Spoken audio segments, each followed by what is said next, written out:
Nigerians have been arrested by FBI agents working in Ghana, and they've been charged for kidnapping an 80-year-old American woman, stealing $15,800 plus from her ATM card, demanding $150,000 from her family as ransom before she's released. So the court has granted them bail, each $5 billion with two sureties to be justified. The case is now is being adjourned to March. It serves them right. It serves them right.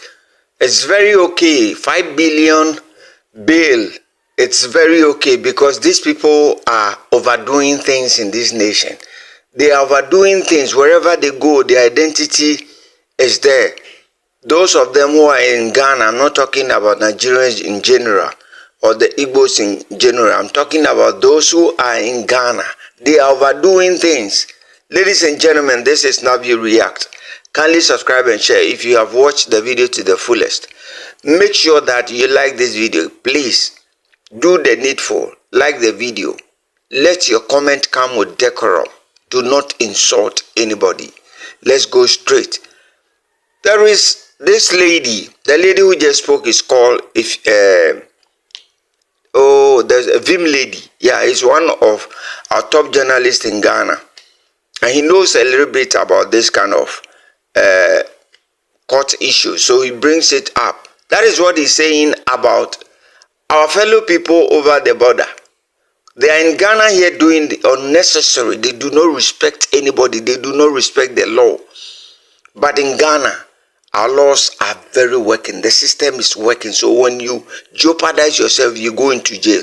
Thank you, ladies and gentlemen. What the video? Nigerians have been arrested by FBI agents working in Ghana, and they've been charged for kidnapping an 80-year-old American woman, stealing $15,800 plus from her ATM card, demanding $150,000 from her family as ransom before she's released. So the court has granted them bail, each $5 billion with two sureties to be justified. The case is now is being adjourned to March. This is a very sad story because while some decent Nigerians are working hard to promote Nigeria and Ghana, to promote this beautiful relationship between Ghana and Nigeria, some Azan Nigerians too are trying to destroy the reputation of Nigerians in Ghana, and this is sad.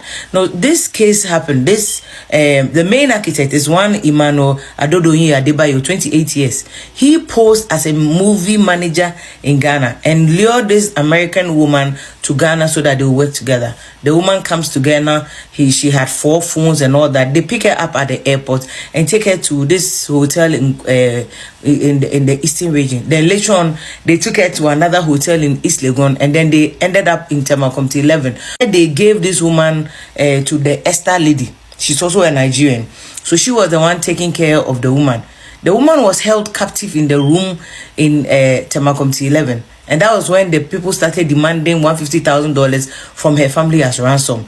Now, all this while, they had taken all the 4 phones of the woman, sold the phones at Nkrumah Circle. They had used her ATM card, American card, to make withdrawals. So once they spend the money, reach out to the family, making demands on the family. The prosecutor in the case, Daniel Danku, told the court that it was the FBI agents in Ghana who reported the case to them, because of course it's an American citizen, so the FBI will be concerned about the whereabouts of the American citizen. So once the case was reported to them, the police decided to move into action by investigating the issue. And then when they investigated, they found out that the American citizen, one Diana Christine Nelson, was kidnapped by these unknown men. At the time, the police did not know the names of these young men, so they followed the case, investigated, and then they went to Late Equiapem, where they were told that the woman was kept as a hostage in that place. And then when they went there, they had moved the woman from Latekwapim to another place, and then later they found that the woman had been moved to a house in Comiting 11. You see, Ghana Police Service too is very smart. They traced the ATM card that was used to make the withdrawal. They arrested this Adebayo guy, and the Adebayo led the police to the house at Comiting 11 where the woman was held. And so they arrested them. The woman was traumatized. They had to take her to the hospital to recover and all that. That was when the police arrested the Esther lady.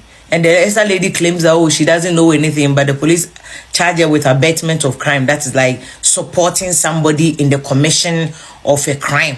It was when the police made the arrest of Adebayo that Adebayo and Esther mentioned the Poromo guy, that there's a guy called Poromo. So there are 3 people. the Adebayo and Poromo, and then the Esther lady. And the Esther lady claims, oh, she's not part of it. It's Poromo and Adebayo who kidnapped the woman and only brought her to take care of her. So now the Poromo guy is at large. But the Ghana Police Service is very good. They traced the phones that they sold to a circle, and they managed to retrieve 2 of the phones. They are now looking to recover the Apple phone that was also sold to another person. And the phones that they sold, the police said the first phone, they made 7,000 Ghana cedis out of it.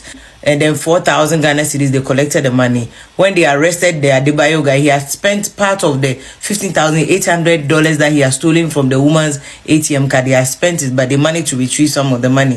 So the case is still in court, and the next agenda date, which will be in March, we'll see where the case will get to. But so far, Esther and the Adebayo guy have pleaded not guilty. Let's all be careful in Ghana with the things we do. If it involves especially an American, the FBI have offices at the American embassy in Ghana.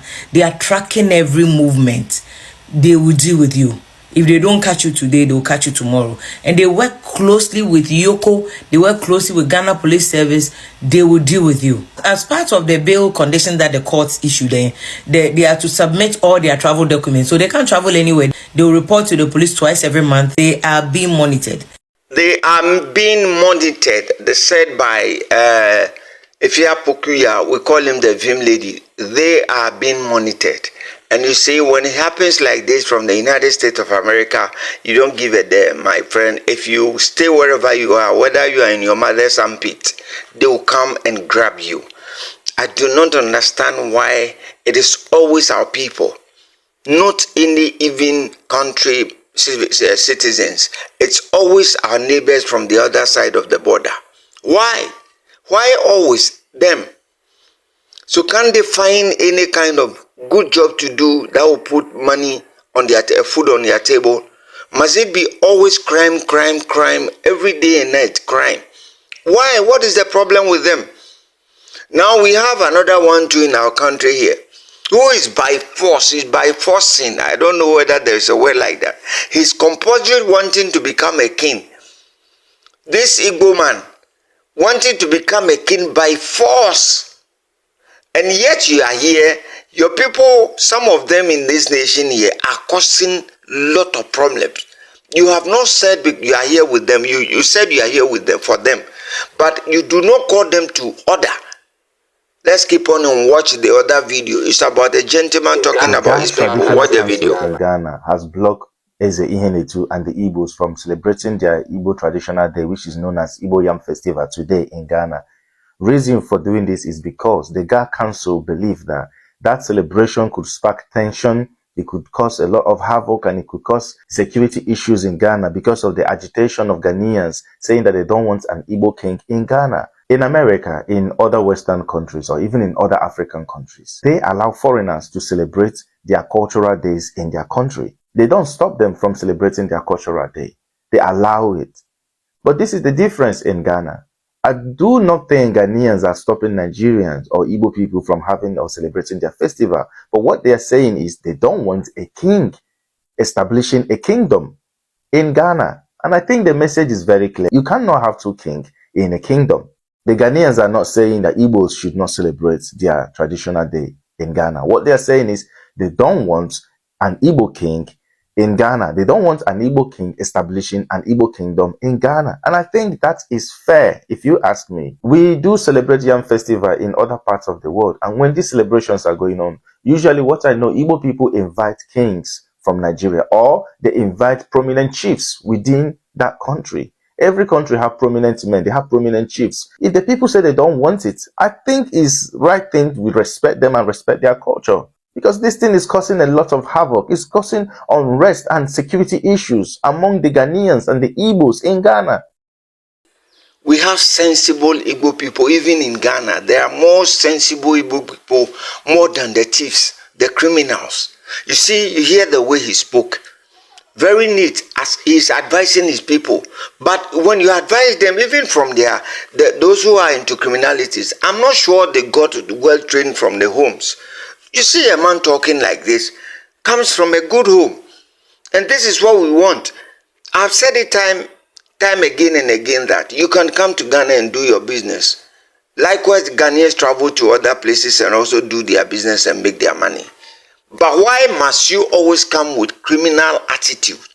Why should you always come to Ghana saying that I'm coming to get money by all costs without working legitimately? Ladies and gentlemen, this is the end of the video.